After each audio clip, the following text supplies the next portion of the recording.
सुरासुरवन्दितपादपद्मं लोके जरारुक भयमृत्युनाशं धातारमीशं विविधौषधीनां चं व्योमवातावनिवारिवर्णि पंच प्रपंचात्मक देह भाजम संताप संपात स्वरांतम नमामि धन्वन्तरिमादिदेवं नवीन नीलमुदिकान्तिकान्तं शान्तं हरिद्वादशमाख्यमूर्तिम् पूर्तिं शतानां सुमनोरथानां Namami धन्वन्तरिमादिदेवम्. I've been asked to speak today on the topic national health status, goals and policies. So, I'm sure you have been now hearing about health for the past few days in several classes that are happening, right? All of you are from science background and you have already studied biology, so you have some fair idea about health. As future doctors, as students entering into a medical profession, let me just understanding of health. Okay, so the gentleman in the red shirt with a light beard, can you please tell me? Hindi में भी बोल सकते हैं. स्वास्थ्य का निरूपण क्या है? स्वास्थ्य का डेफिनेशन क्या है?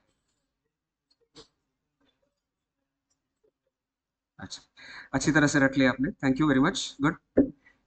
और कोई कुछ और कहना चाहता है? ब्लू शर्ट वाले, आप कुछ कहेंगे स्वास्थ्य के बारे में जो इन्होंने कहा? ठीक है. और कुछ अलग नहीं? Okay. Yourself? Same. No, somebody has to also give some further ideas on health. Madam? Glasses. Yes?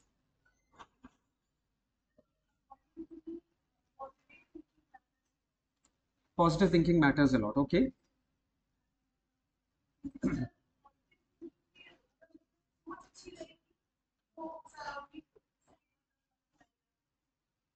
Okay. तो आप कह रहे हैं कि एक बुनियाद बनानी है हेल्थ के लिए पॉजिटिव थिंकिंग द्वारा, तो वो एक इंपॉर्टेंट चीज होती है.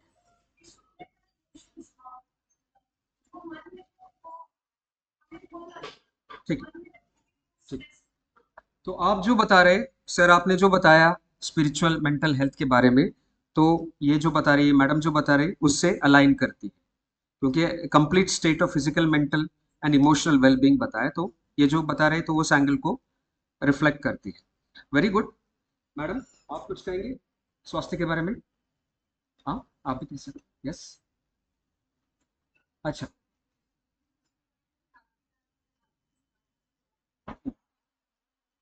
ठीक है. Happiness matters a lot. So अभी हम कई डेफिनेशन सुन रहे हैं. एक तो क्लासिकल डेफिनेशन जो आपने बताया, okay, it is a state of physical emotional, आपने इमोशनल फैक्टर्स पे ध्यान दिया, आपने भी हैप्पीनेस पे दी. तो बेसिकली एक इंडिविजुअल लेवल, एक व्यक्ति के तौर पर जब हम हेल्थ को डिफाइन करते हैं, स्वास्थ्य को डिफाइन करते हैं, स्वास्थ्य से हमारी क्या प्रतीक्षा या हमारी क्या अपेक्षा स्वास्थ्य से, तो इसके बारे में हम निरुक्ति कह रहे हैं कि हमें खुश रहना है, हमें तंदुरुस्त रहना है, हमें इमोशनली स्टेबल रहना है. ये सब तरह से हम डिफाइन करते हैं स्वास्थ्य की अपेक्षा व्यक्ति के तौर पर हमारे लिए. तो ये रहा व्यक्तिगत स्वास्थ्य का निरूपण या बेंचमार्क. ओके. अच्छा, you want me to stand here, is it? या मैं इसको लगा लूं? मैं थोड़ा चल के बात करता हूँ, पूरा भरा हुआ है.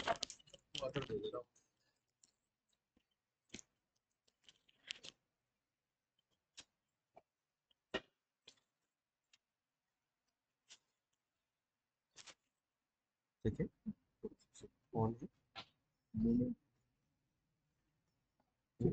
ठीक है. सो व्यक्तिगत रूप से स्वास्थ्य की परिभाषा हमने सुनी. अब नेशनल हेल्थ की बात जब हम करते हैं, राष्ट्रीय स्तर पर स्वास्थ्य की परिभाषा क्या होनी चाहिए, अगर आपसे कोई पूछे तो आपके मन में सर्वप्रथम क्या विचार आएगा? व्यक्तिगत रूप से तो आपने बता ही दिया है। राष्ट्रीय स्तर पर स्वास्थ्य की क्या परिभाषा होनी चाहिए, नेशनल हेल्थ क्या होना चाहिए? कैन यू प्लीज टेल मी?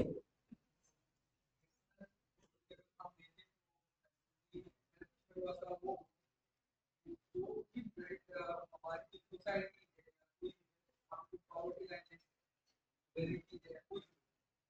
को भी किस तरह से बनाया जा सके, तो कोई चीज या कोई किस चीज की कमी ना हो, अगर वो सही रहेंगे तो बाकी सारे क्लास को पर्सनली सोशल, अगर हमें हेल्थ को सुधारना है नेशन और पावर्टी लाइन को देखना। थैंक यू वेरी मच, बहुत बढ़िया, बताइए।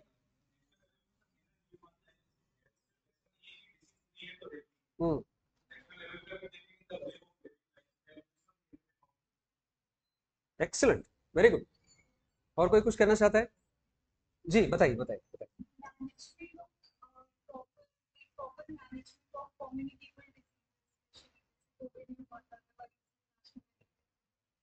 अच्छा, management of disease, okay, thank you. Minimum disease and maximum cleanliness, ये भी बहुत एक अच्छा स्वरूप उन्होंने बताया है। जी, महिलाएं, primary health care, very good. What do you mean by primary health care?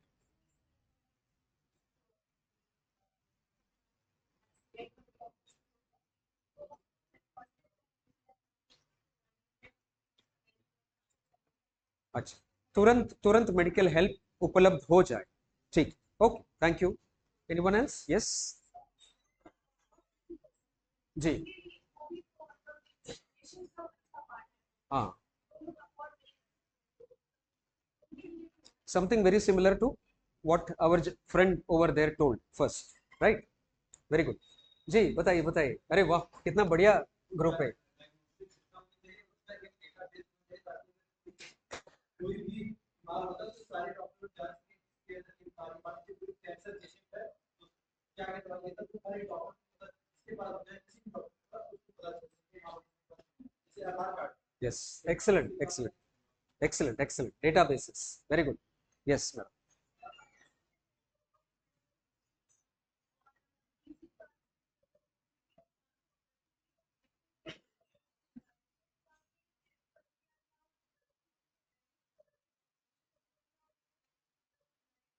Okay, तो आप जो बता रहे हैं उसको रेफरल सिस्टम कहते हैं, ठीक है, एक सेंटर से दूसरे सेंटर, एक स्तर से दूसरे स्तर पर तुरंत रेफर किया जा पाए, तो बहुत ही बढ़िया।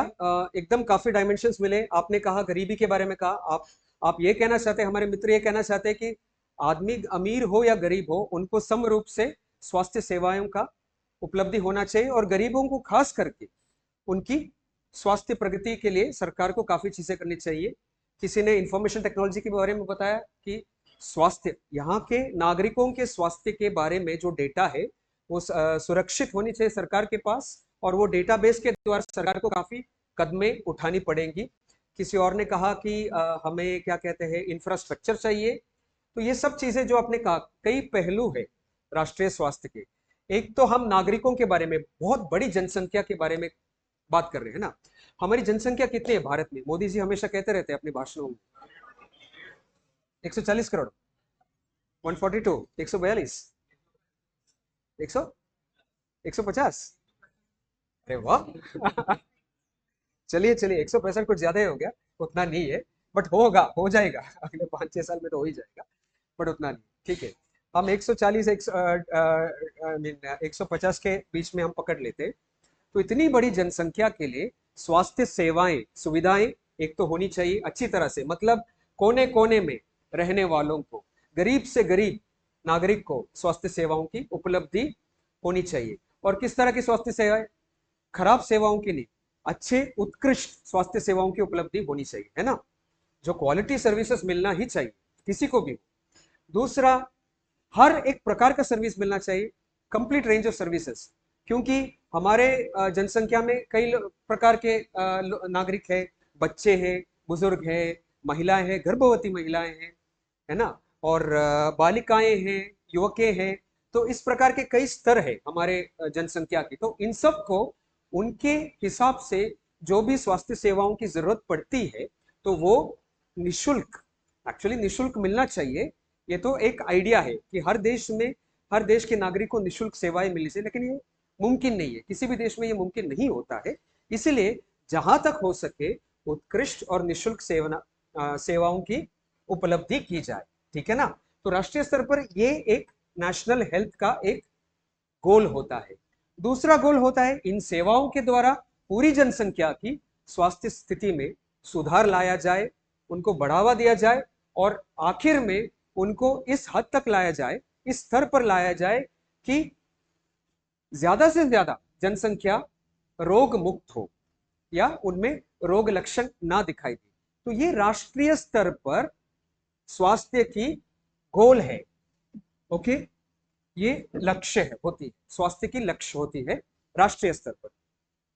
तो भारत में राष्ट्रीय स्तर पर स्वास्थ्य के क्या लक्षण है, तो ये लक्ष्य है, ये हम अभी जानने की कोशिश करेंगे। तो आपको मालूम है हमें आजादी मिलकर अभी 75 साल ही होने वाला है ना, बहुत ज्यादा नहीं हुआ है।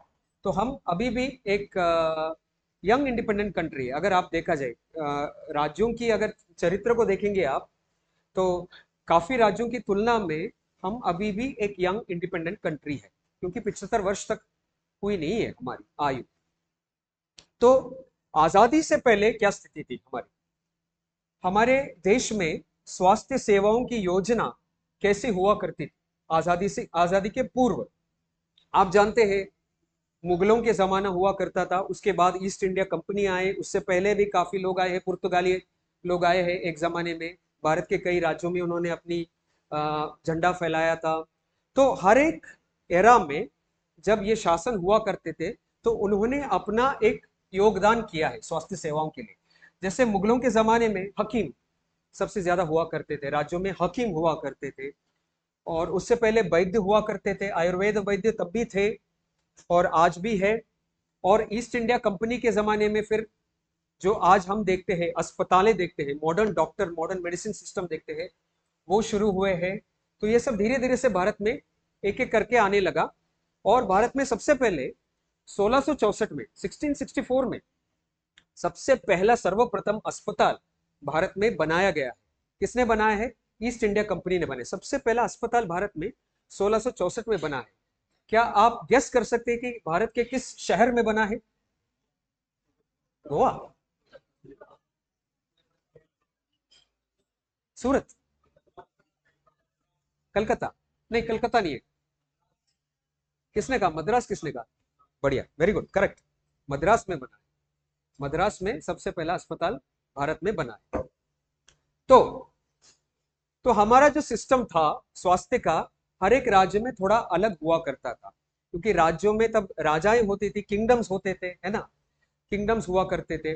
तो किंगडम्स में जो राजा थे, उनके शासन काल दौरान एक राज वैद्य हुआ करता था या राज हकीम हुआ करता था।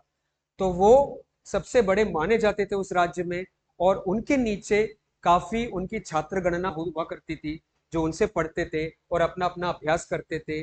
और इसके अलावा प्राइवेट प्लेयर्स हुआ करते थे। प्राइवेट प्लेयर्स मतलब पारंपरिक वैद्य, जो गुरुओं से, अपने माता पिता से सीख कर वैद्य अभ्यास करते थे। तो इस प्रकार का एक स्कैटर्ड सिस्टम भारत में हुआ करता था, ठीक है।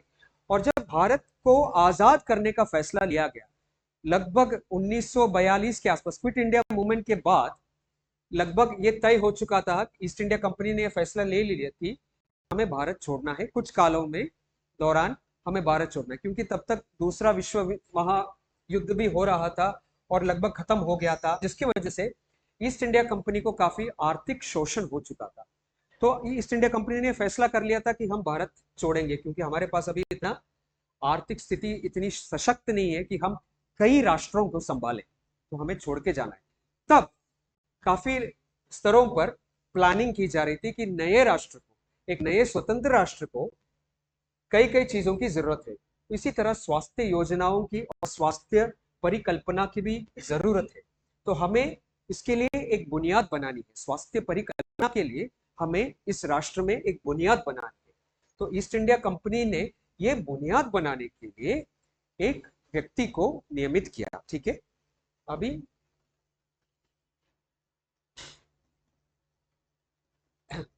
एक व्यक्ति को नियमित किया, एक समिति बनाई। इस समिति का नाम है भोरे समिति, भोरे समिति। और उस समिति का अध्यक्ष थे श्री जोसेफ विलियम भोरे, जो भारतीय थे लेकिन उस वक्त आईसीएस बोला करते थे, इंडियन सिविल सर्विस के तहत वो सिविल सर्जन के तौर पर काम किया करते थे। ठीक है, तो एक समिति बनाई, एक समिति की रचना की गई और इस समिति को ये आदेश दिया गया कि आप पूरी भारत की एक स्वास्थ्य स्थिति अभी क्या है उसकी एक जांच कीजिएगा, जांच करके एक रिपोर्ट बनाइए और उस स्वास्थ्य स्थिति के आधार पर कुछ रिकमेंडेशंस दीजिए, कुछ सिफारिशें दीजिए कि स्वतंत्र राज्य में किस तरह से हमें स्वास्थ्य प्रणाली को खड़ा करना है। तो ये समिति ने 1943 में इस समिति की रचना की गई और इस समिति ने 3 साल लगाए रिपोर्ट बनाने में। 1946 में इन्होंने अपना रिपोर्ट ईस्ट इंडिया कंपनी सरकार को समर्पित किया और इन्होंने पूरे उन 3 सालों में पूरे भारत का पर्यटन किया है। तो भारत के कई राज्यों में जाकर वहां कौन कौन से स्वास्थ्य सेवाएं उपलब्ध है, कितने हकीम हैं, कितने वैद्य है, कितने अस्पताल है, कितने छोटे छोटे क्लिनिक है, ये सब इन्होंने कैलकुलेट किया है, एक सर्वे जैसा उन्होंने किया है। फिर क्या क्या सेवाएं उपलब्ध है, सरकारी अस्पतालों में क्या, दवाखानों में क्या मिलती है, प्राइवेट दवाखानों में क्या मिलती है सेवाएं, इस सब का इन्होंने बहुत सिस्टमैटिकली मैपिंग किया। मैपिंग करने के बाद इन्होंने एक एनालिसिस की है कि भारत की स्वास्थ्य सेवाओं की स्थिति आज ऐसी है। तो उनको एहसास हुआ कि भारत की स्वास्थ्य सेवाओं की स्थिति काफी कमजोर है क्योंकि भारत की जनसंख्या बहुत ज्यादा है और उपलब्ध सेवाएं बहुत कम है, यानी कि वैद्य, हकीम, अस्पताल, ये सब कुल मिलाकर पूरी भारत की जनसंख्या को सेवाएं देने के लिए पर्याप्त नहीं है। इनकी क्वांटिटी, इनकी मात्रा बहुत कम है। तो इनको लगा कि हमें थोड़ा सिस्टमैटिकली प्लान करना चाहिए, भारत की हेल्थ प्लानिंग थोड़ी सी केयरफुली करनी चाहिए, काफी निष्कर्ष के साथ हमें करनी चाहिए। तो उन्होंने कुछ सिफारिशें दी, उनमें से कुछ सिफारिशें ये, एक इन्होंने कहा कि जो स्वास्थ्य सेवाएं हैं अभी कैसा चल रहा है, जिसको भी बीमारी है वो वैद्य के पास जाता है, वो हकीम के पास जाता है और उनको दवाई और सेवाएं दी जाती है, ठीक है, और उनकी बीमारी मुक्त हो जाती है। फिर कभी भी उसके बाद कभी भी नागरिक स्वास्थ्य सेवाओं के साथ संपर्क नहीं रखता है, वो स्वास्थ्य सेवक के पास तभी जाता है जब उसको किसी तरह की तकलीफ या बीमारी होती है, वरना कभी भी उसका संपर्क स्वास्थ्य सेवाओं के साथ नहीं रहता। ये बदलना है। तो उन्होंने कहा कि अभी आगामी सालों में हमें स्वास्थ्य सेवाओं का संगठन इस प्रकार से करना है कि वहां पर केवल क्यूरेटिव सर्विसेज ना दी जाए, जहां पर यानी कि किसी को रोग हो तो उसको रोग मुक्ति के लिए सेवाएं ना दीजिए, प्रिवेंटिव सर्विसेज भी हमें शुरू करनी चाहिए। जनसंख्या को रोग ना हो इस दृष्टिकोण से हमें काफी सेवाओं की रचना भी करनी चाहिए। तो उनका सर्वप्रथम एक बहुत बड़ा सिफारिश ये था। दूसरा ये था कि प्रॉक्सिमिटी टू सिटीजन्स, मतलब सेवाओं का संगठन इस प्रकार होनी चाहिए कि भारत के हर एक नागरिक को, कोने कोने में बसे हुए नागरिकों को सेवाओं की उपलब्धि होनी चाहिए। अभी क्या है, अभी जब उन्होंने पूरे राष्ट्र की थोड़ी सी दौर किया तो उनको लगा कि बड़े बड़े शहरों में और बड़ी बड़ी तालुकों में या जिलाओं में अस्पताल है या क्लिनिक है, बाकी जगह पे छोटे छोटे हकीम है, वैद्य है, वो सेवाएं प्रदान करें, लेकिन बड़े बड़े जो अस्पताल और क्लिनिक वगैरह है वो सिर्फ शहरों में है। तो इन्होंने कहा कि ऐसा नहीं चलेगा, हमें गांवों में लोगों के और करीब हमें स्वास्थ्य संगठन, स्वास्थ्य सेवाओं की रचना करनी चाहिए, हमें क्लिनिक्स बनानी चाहिए, अस्पताल बनानी चाहिए, ये बहुत जरूरी है। तो ये दूसरा सिफारिश है कि नागरिकों के करीब स्वास्थ्य सेवाओं को लेके आए। तीसरा ये है कि केवल डॉक्टर से काम नहीं चलेगा, केवल डॉक्टर या वैद्य या हकीम से काम नहीं चलेगा, क्योंकि स्वास्थ्य सेवाओं में ऐसे कई चीजें हैं जो डॉक्टर अकेला नहीं कर पाएगा। तो इसके लिए हमें एसोसिएटेड ऑक्सिलरी स्टाफ की जरूरत है, जैसे कि लैब टेक्नीशियन की जरूरत है, फार्मासिस्ट की जरूरत है जो दवाई डिस्पेंस करेगा, है ना, हमें टेक्नीशियंस की जरूरत है, हमें डेंटिस्ट की जरूरत है, नर्स की जरूरत है। तो इस प्रकार हमें विपुल बनानी है स्वास्थ्य सेवाओं को, और सशक्त और विपुल बनानी है। तो ये उनका तीसरा सिफारिश था। चौथा ये था कि भारत की जनसंख्या में जो विशिष्ट वर्ग है, जैसे महिलाएं हैं, खास करके गर्भवती महिलाएं हैं, छोटे बच्चे हैं, बढ़ते हुए बच्चे हैं, एडोलेसेंस है, बालिका और बालक है, ठीक है, युवाएं हैं और बुजुर्ग है, सीनियर सिटीजन्स है, इन सब को, और जिनको मानसिक रोग है, इन सबको अलग अलग प्रकार की सेवाओं की जरूरत है। ऐसा नहीं कि सबको एक ही प्रकार की आप सर्विसेज दे दो, ऐसा चलेगा नहीं। इनको इनकी जरूरतें अलग है और इसीलिए इनके लिए सेवाओं की परिकल्पना भी अलग ही होनी चाहिए। तो विशिष्ट करके, विशिष्ट रूप से इन वर्गों पर ध्यान रखते हुए खास करके खास रूप की सेवाओं का रचना करनी चाहिए। और सबसे बड़ा और अहम सिफारिश यह था कि राष्ट्र में 3 स्तर की सेवाएं होनी चाहिए, 3 tier system of health services होनी चाहिए, प्राथमिक, द्वितीय और तृतीय स्तर। प्राथमिक ये होता है जहां पर, जो उन्होंने सिफारिश की थी, वो तो ऐसा आजकल नहीं हो रहा है, लेकिन उनकी सिफारिश ये थी कि जहां पर 10,000 से 20,000 की जनसंख्या हो, चाहे वो 3 गांव इकट्ठा करके 20,000 हुआ हो या 7 गांव इकट्ठा करके 20,000 हुआ हो, एक जिला में एकत्रित जुटे हुए 20,000 की संख्या को एक प्राइमरी हेल्थ केयर यूनिट की स्थापना कर देनी चाहिए। ठीक है, ये एक अस्पताल के रूप में होनी चाहिए, इसमें 75 बेड होनी चाहिए, इसमें इतने नर्स होनी चाहिए, इतने डॉक्टर्स होने चाहिए। उन्होंने बहुत विस्तृत से ये कहा है।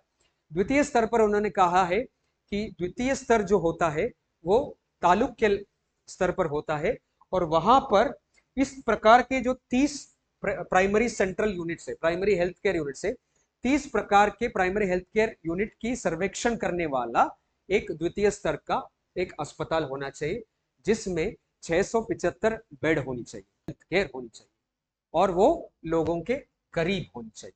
ठीक है, और हेल्थ फॉर ऑल, सभी को स्वास्थ्य सेवाएं, प्राथमिक स्वास्थ्य सेवाएं मिलनी चाहिए। तो प्राथमिक स्वास्थ्य सेवाओं में क्या कहते हैं, डिजीजेस के लिए, बीमारियों के लिए भी सेवाएं मिलनी चाहिए, क्यूरेटिव सर्विसेज होनी चाहिए, प्रिवेंटिव सर्विसेज होनी चाहिए प्रिवेंशन के लिए, और प्रमोटिव हेल्थ सर्विसेज होनी चाहिए। ओके, जो स्वास्थ्य का बढ़ावा करे, बीमारियों को रोके, बीमारियों का इलाज करे, और स्वास्थ्य का बढ़ावा, वृद्धि भी करे, अभिवर्धन करे। तो curative, preventive and promotive healthcare services should be the core of primary healthcare services of every country। ठीक है, तो सभी राज्यों को, सभी राष्ट्रों को निर्देश दिया गया कि 2020 तक, क्योंकि हमें हेल्थ फॉर ऑल, आपके राष्ट्र में जो भी नागरिक है सबको स्वास्थ्य संपूर्ण जीवन प्रदान करना है। कब तक? 2020 तक, है ना।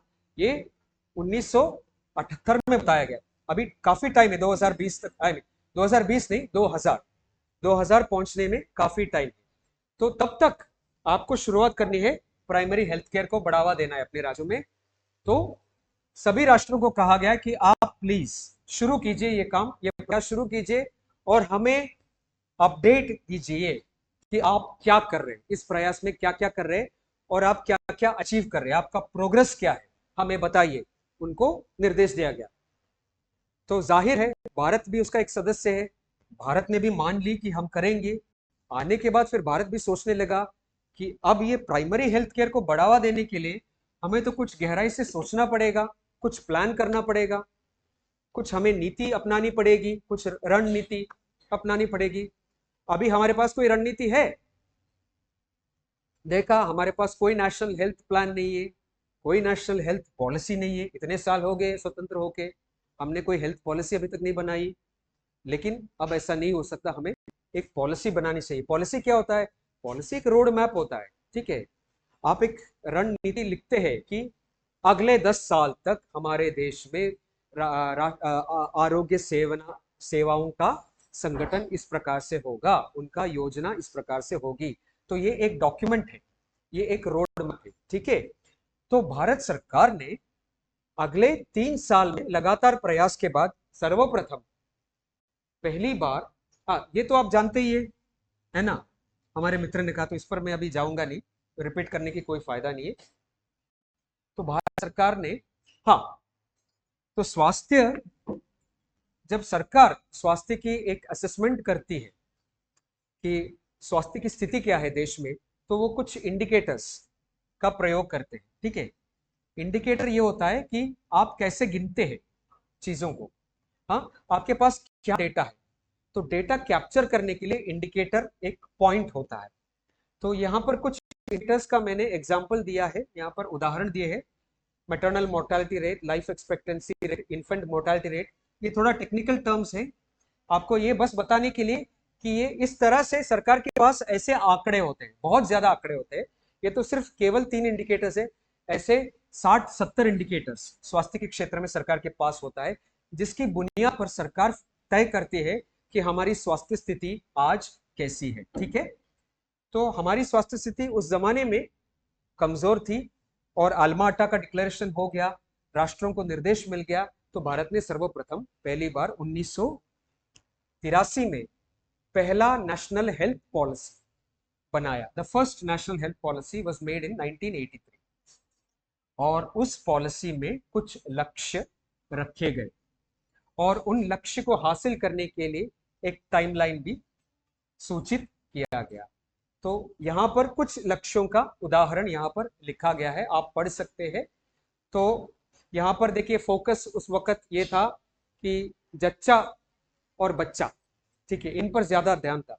इसका मतलब ये है कि उस जमाने में जब ये नेशनल हेल्थ पॉलिसी बना था, तब मैटरनल मोर्टालिटी यानी कि नवजात शिशु का इन्फेंट मोर्टालिटी और मैटरनल मोर्टालिटी, माताओं का रिसेंटली जिन्होंने डिलीवरी किया है उनका 45 दिन के अंतर्गत मृत्यु होना, मैटरनल मोर्टालिटी ज्यादा था और इन्फेंट मोर्टालिटी ज्यादा था, है ना। तो इसके लिए इन्होंने उन 2 चीजों को गोल में समावेश किया है। फिर लाइफ एक्सपेक्टेंसी, उस वक्त देखिए 1983 में life expectancy was only 52 years, मतलब एक एवरेज लाइफ स्पैन एक भारतीय नागरिक का, पुरुष हो या स्त्री हो, केवल 52.6 ईयर्स था। उससे ज्यादा, मतलब कुछ लोग 55 तक जाते थे, कुछ लोग 56 तक जाते थे, लेकिन 60 के ऊपर कोई जाता नहीं था। तो ये एवरेज लाइफ 52.6, तो इसको बढ़ा और हमें इसको 64 तक लाना है, ठीक है। तो ऐसे काफी चीज लेते थे गोल्स, ओके। तो फिर ये जब रखा गया तो अगले 8-10 साल के लिए इन गोल पर ज्यादा फोकस की गई और उसके प्रकार से भारत में चलने लगा, right. So these are our national health goals which have emerged from the first national health policy of 1980। इसके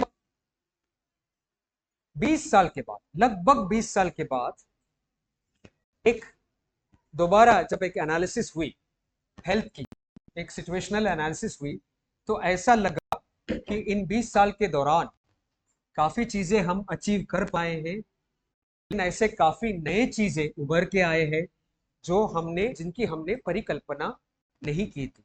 उदाहरण के तौर पर जब 83 में नेशनल हेल्थ पॉलिसी हुआ था, तब HIV एड्स भारत में बहुत ज्यादा मात्रा में नहीं थी, रिपोर्ट नहीं की गई थी, लेकिन 2002 तक बहुत ही ज्यादा संख्या में HIV केसेस रिपोर्ट होने लगे।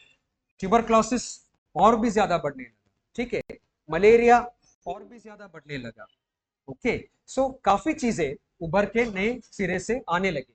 तो सरकार को लगा कि ये जो पुरानी अपनी पॉलिसी है, उसका जो विजन है, उसका जो गोल है, वो थोड़ा अभी चेंज करना है, हमें अलग सा हमें करना है। इसलिए नया एक पॉलिसी बनाया गया 2002 में और उनमें कुछ चीजें यहाँ पर दिए गए, कुछ बीमारियों का नाम लिखे गए जो उस वक्त काफी ज्यादा मात्रा में थी, हमें इसको एलिमिनेट करना है, जैसे पोलियो, यॉस, लेप्रेसी, काला अजहर, ऐसे कुछ बीमारियों का नाम है जिनको हमें पूर्ण रूप से एलिमिनेट करना है और कुछ बीमारियों को रिड्यूस करना है, कम करनी है, जैसे टीबी, मलेरिया और other vector borne disease, water borne disease, जैसे डायरिया है, कोलेरा है, तो ऐसे डिजीज की वजह से जो मृत्यु हो रही है सालाना, भारत में जो मृत्युआएं हो रही है, इनको 50% हमें कम करना है, इन मृत्युओं को हमें कम करना है। तो इनका टारगेट्स भी रखा गया और इन्फेंट मोर्टालिटी रेट को और कम करना है, थोड़ा कम हो चुका है लेकिन और कम करना है। तो ऐसी चीजें हमारे गोल्स में आ गए। ठीक है, आप समझ रहे गोल्स किस तरह से बदलते हैं। समझना यही है कि गोल्स उस वक्त के हिसाब स्थिति के अनुरूप गोल्स बनती है। तो गोल्स कोई शाश्वत नहीं रहते। ठीक है, आज ये स्थिति है तो हमने गोल बनाया है, राष्ट्र का गोल ये है, स्वास्थ्य गोल ये है, लेकिन स्थिति बदल चुकी है तो स्वास्थ्य गोल में भी परिवर्तन आ जाता है। तो ये हुआ दूसरा स्वास्थ्य पॉलिसी। ठीक है, 2002। उसके बाद 15 साल के बाद तीसरा स्वास्थ्य पॉलिसी आया है, नेशनल हेल्थ पॉलिसी 2017 में मोदी जी की सरकार के दौरान पहली बार, प्रथम बार ये पॉलिसी आई। तो यहाँ पर अगर आप देखेंगे तो गोल्स काफी बदल गए।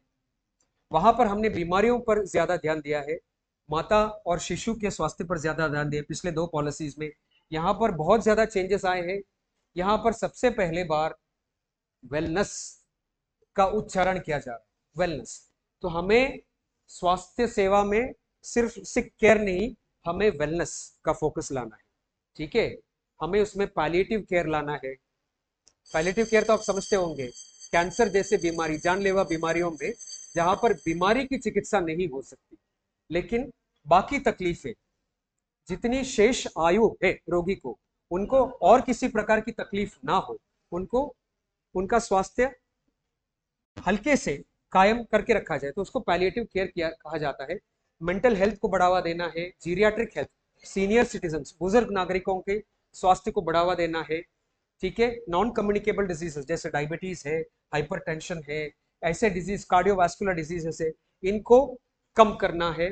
ठीक है, और यहाँ पर फिर से एचआईवी अभी एक स्तर पर आ चुका है, कंट्रोल हो चुका है, लेकिन एचआईवी की सुविधाएं हैं, जो स्वास्थ्य सेवाएं हैं, वो सबको अभी भी मौजूद नहीं हुआ। एचआईवी नए केसेस नहीं आ रहे, लेकिन जो ऑलरेडी एचआईवी इन्फेक्टेड पॉपुलेशन है, everybody is not getting the health services that is required for HIV care।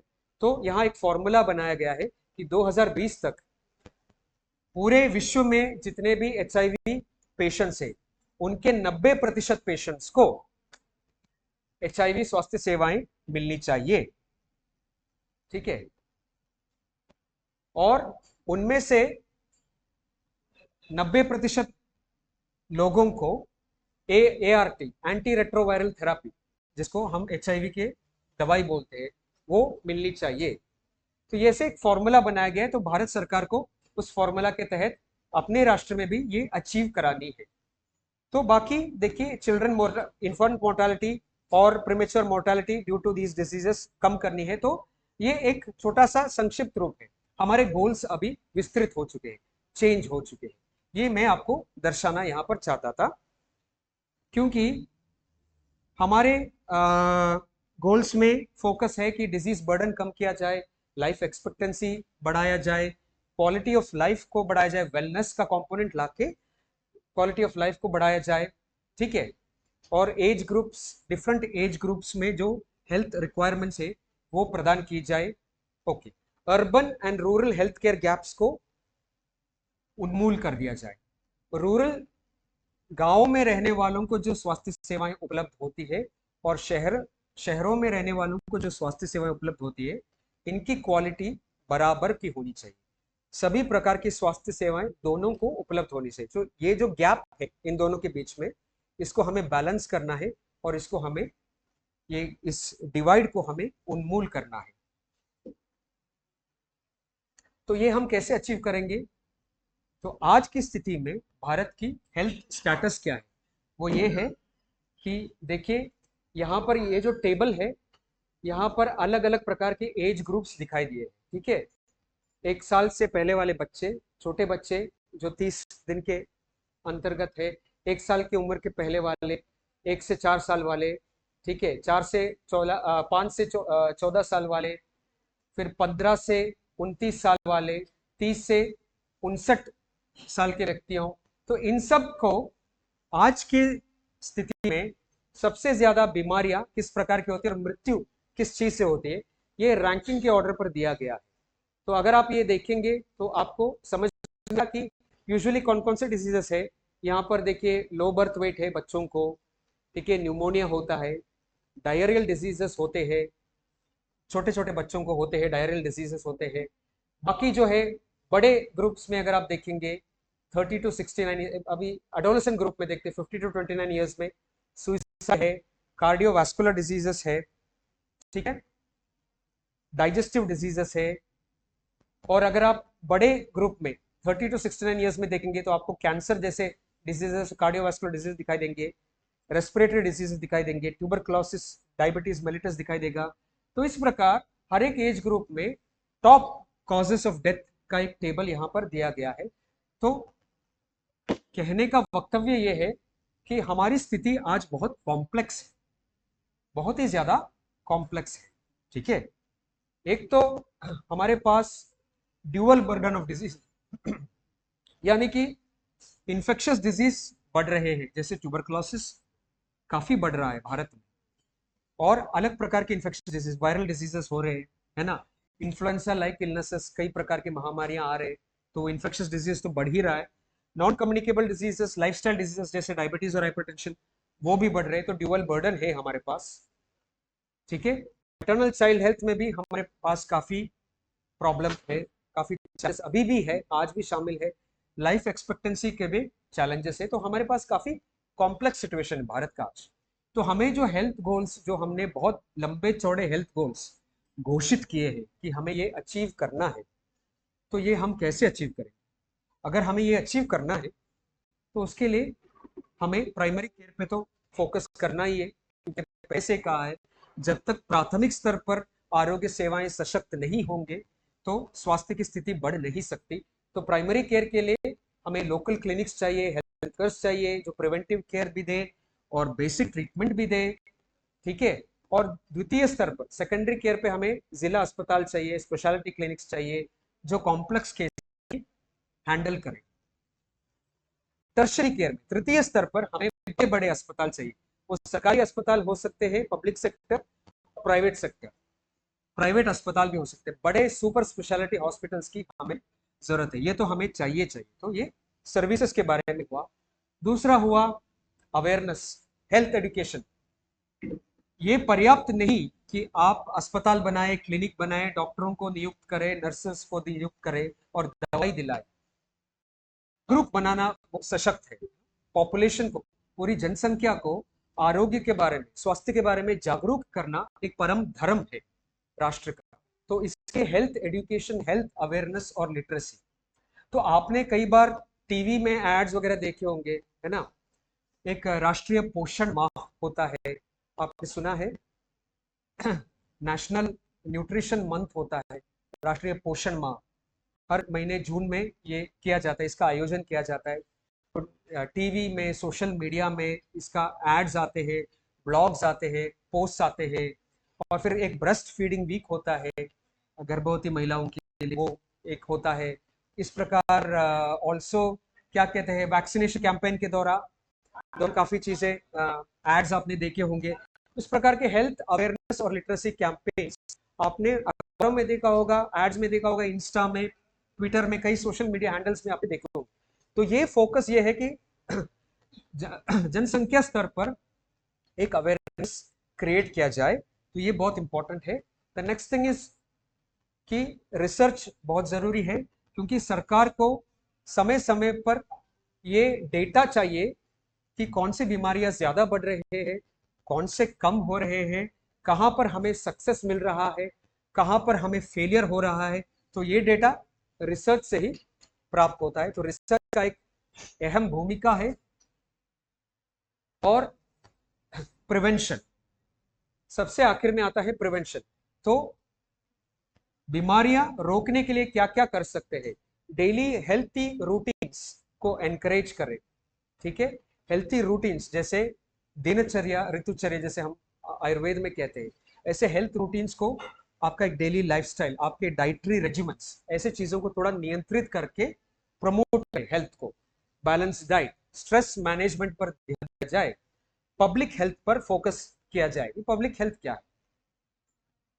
Public health ये है जब हम एक बहुत बड़े समुदाय के स्तर पर सोचते हैं। मान लीजिए मैं बिहार राज्य के बारे में सोच, बिहार की जनसंख्या है 10 करोड़। अब 10 करोड़ बिहार की जनसंख्या को मुझे स्वस्थ बनाना है, तो बिहार की स्थिति में आज की स्थिति में बिहार में ये बीमारियां सबसे ज्यादा नंबर्स में पाए जाते हैं, ठीक है। और यहाँ पर वैक्सीनेशन का कवरेज इतना है, और गर्भवती महिलाओं का चेकअप सालाना 3 बार जो होना है, उनके गर्भ अवस्था में जो 3 बार उनका एंटीनेटल चेकअप होना है, ये सिर्फ 2 बार हो रहा है। तो मेरे पास आंकड़े रहेंगे, तो उस आंकड़े के हिसाब से मैं कुछ प्लानिंग करूंगा। तो ये प्लानिंग को हम पॉपुलेशन लेवल प्लानिंग बोलते हैं। Large scale population level planning को पब्लिक हेल्थ प्लानिंग कहते हैं। सो पब्लिक हेल्थ में हम बहुत भारी जनसंख्या को टारगेट करते हैं और उनके लिए हम कुछ स्वास्थ्य प्रयास करते हैं। तो पब्लिक हेल्थ पर फोकस होनी चाहिए। पब्लिक हेल्थ में दवाई के अलावा safe clean drinking water, vaccination campaign, prevention campaigns, awareness, literacy, ये सब पब्लिक हेल्थ में शामिल होता है। तो ये पब्लिक हेल्थ का फोकस एक इंपॉर्टेंट फोकस है। तो ये सब हो चुका है, और आज की स्थिति में भारत में हम कुछ कार्यक्रम चला रहे हैं ये गोल्स को अचीव करने के लिए। राष्ट्रीय जो हमारी नेशनल हेल्थ पॉलिसी है 2017 के, इनके गोल्स को अचीव करने के लिए हम कुछ कार्यक्रम चला रहे हैं। इसमें से खास करके 2 कार्यक्रम है। एक है नेशनल हेल्थ मिशन जी,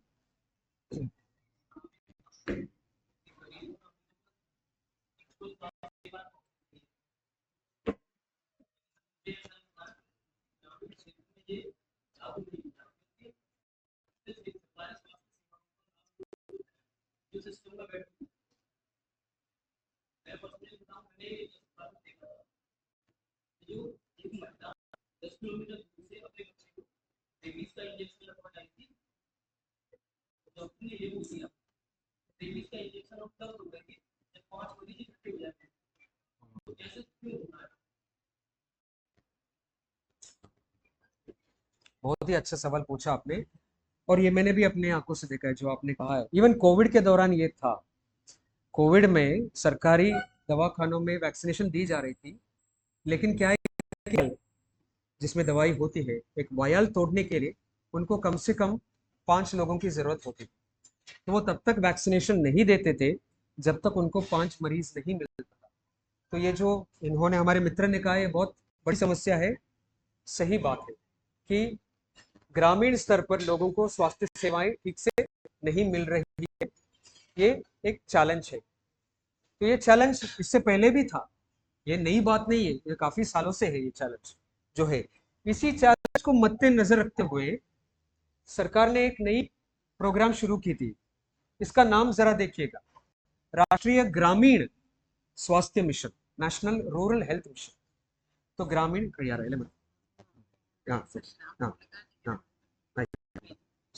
तो मुझे बताया गया कि मैं जल्दी से जल्दी रैप करूं, तो मैं जल्दी से जल्दी रैप करूं, ठीक है।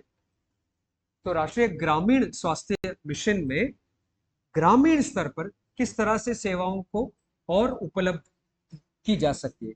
नए नए क्लिनिक्स खोले जाएं, उन क्लिनिकों में जो सेवाएं आज उपलब्ध है उनको और ज्यादा सेवाएं किस तरह से उसमें शामिल की जाए।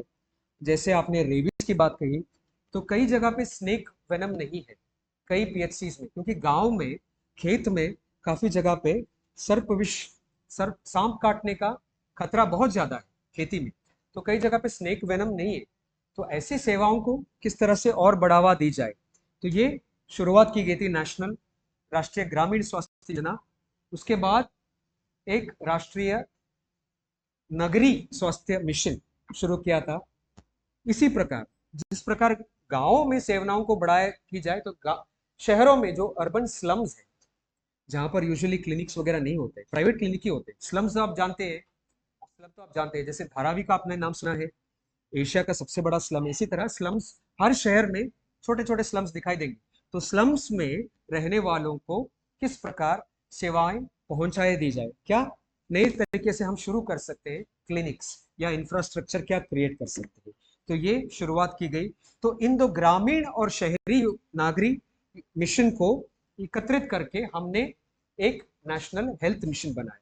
ठीक है, ये पहले अलग अलग से बने थे, फिर इनको एकत्रित किया गया और नेशनल हेल्थ मिशन के तहत इस अलग अलग प्रकार के प्रोग्राम्स यहाँ पर चला रहे हैं।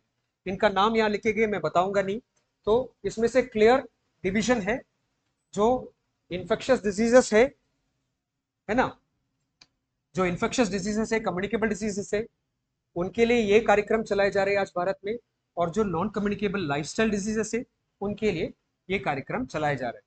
ठीक है, इतने कार्यक्रम आज भारत में राष्ट्रीय कार्यक्रम के तौर पर चल रहे हैं। इसके अलावा एक हमारे अलग कार्यक्रम है जो जिसका नाम आपने काफी अभी सुना होगा, आयुष्मान भारत। आयुष्मान भारत में दो चीजें हैं, एक है हेल्थ एंड वेलनेस सेंटर और एक है प्रधानमंत्री जन आरोग्य योजना। तो हेल्थ एंड वेलनेस सेंटर क्या है? हेल्थ एंड वेलनेस सेंटर ये है कि हमारे जो पीएचसी और सब सेंटर हुआ करते थे, उनको अभी हेल्थ एंड वेलनेस सेंटर में बदल दिए गए हैं। उसमें वेलनेस का कंपोनेंट का फोकस ज्यादा लाया गया, क्योंकि वेलनेस का मतलब क्या है कि आप प्रोमोटिव हेल्थ केयर, हाँ प्रोमोटिव, किस तरह स्वास्थ्य को बढ़ावा दी जाए और किस तरह प्रिवेंशन पर फोकस किया जाए, ये वेलनेस का कंपोनेंट है, प्रिवेंशन एंड प्रमोशन। तो ये सेंटर्स को हेल्थ एंड वेलनेस का नामांकन देते हुए इन पर ये सुविधाएं अब नए तरीके से शुरू की गई है। ओके, आयुष मंत्रालय ने 12,500 हेल्थ एंड वेलनेस सेंटर खोले हैं, स्वास्थ्य मंत्रालय ने 1.5 lakh health and wellness centre Bharat में खोले हैं। और दूसरा है प्रधानमंत्री जन आरोग्य योजना, जिसमें क्या है कि भारत में जितने गरीब परिवार हैं, लगभग 12 करोड़ गरीब परिवार है, बीपीएल परिवार जिसे हम कहते हैं, गरीबी रेखा के नीचे जो परिवार है, लगभग 55 करोड़ व्यक्तियां हैं, उनको निशुल्क सेवाएं एक साल में, उनके परिवार में किसी भी सदस्य को निशुल्क स्वास्थ्य सेवाएं, अगर अस्पताल में भर्ती होकर सेवा का लाभ उठाना हो तो निशुल्क सेवा कितने तक, 5 लाख रुपए तक परिवार के किसी भी सदस्य को निशुल्क सेवाएं दी जाएगी। यह है प्रधानमंत्री जन आरोग्य योजना। तो एनएचएम, नेशनल हेल्थ मिशन, और आयुष्मान भारत, ये दो मेजर कार्यक्रम है जिसके दौरान आज हम अपने नेशनल हेल्थ गोल्स को अचीव करने की कोशिश कर रहे हैं। ठीक है, तो संक्षिप्त में ये रहा।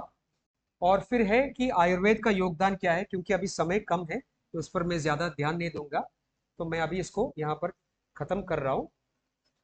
And thank you very much. अगर कोई कुछ क्विक क्वेश्चंस पूछना चाहते हैं तो मैं रेडी। मैडम मुझे डांटेंगे अभी, मैं आपसे क्वेश्चन भी पूछूंगा। So thank you very much. Have a good day and wish you all the best. Have a great learning journey and have a successful future. Thank you.